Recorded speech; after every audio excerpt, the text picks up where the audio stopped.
Hello friend, welcome you on Lamrod Academy. I am Rajendra Lamrod. I am telling about the if else and nested if else in C programming. How to use this, why we are using this.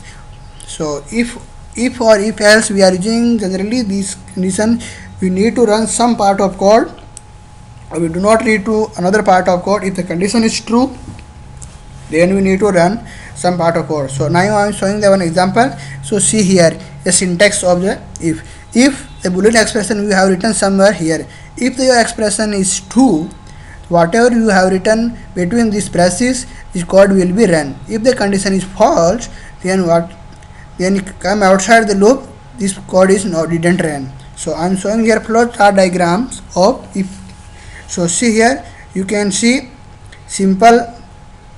I have taken condition. If the condition is true, means whatever code you have written it will be run. If the condition is false, then directly came outside. So now I am showing the one example through how is if is working.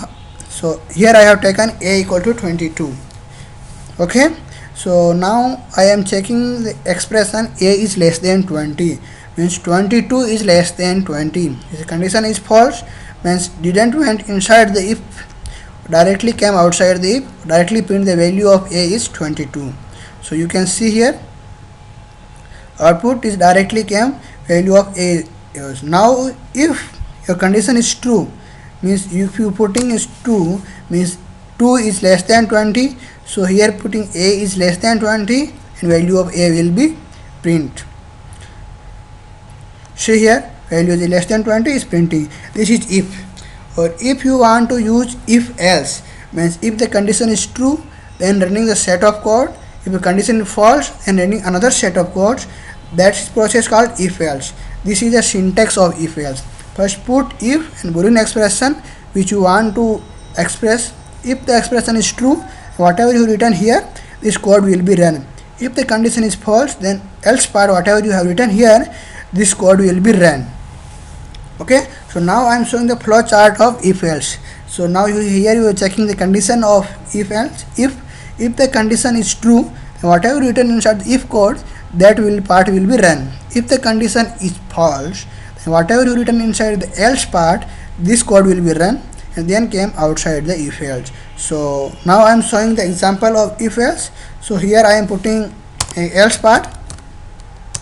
Okay, so now I am printing the value of here something. So just I am copying, pasting, or I am putting here a is greater. Okay, so if you check if a is less than 20, then this part will be run, or if a is greater than 20, then this part will be run. So before I am showing a is less than 20, so see here a is less than 20, value of 20 is printing.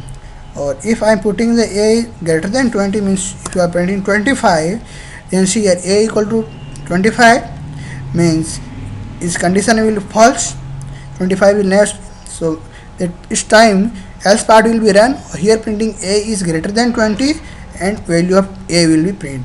So now you can see a is greater than 20, it came output.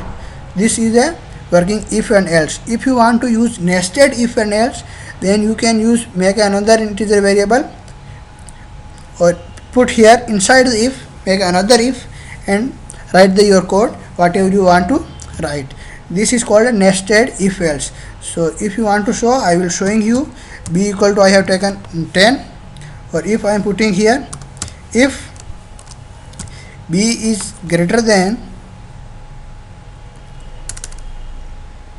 b is greater than 5, then we are running this code, else we do not run. Okay, so here I am running this code, then what will happen?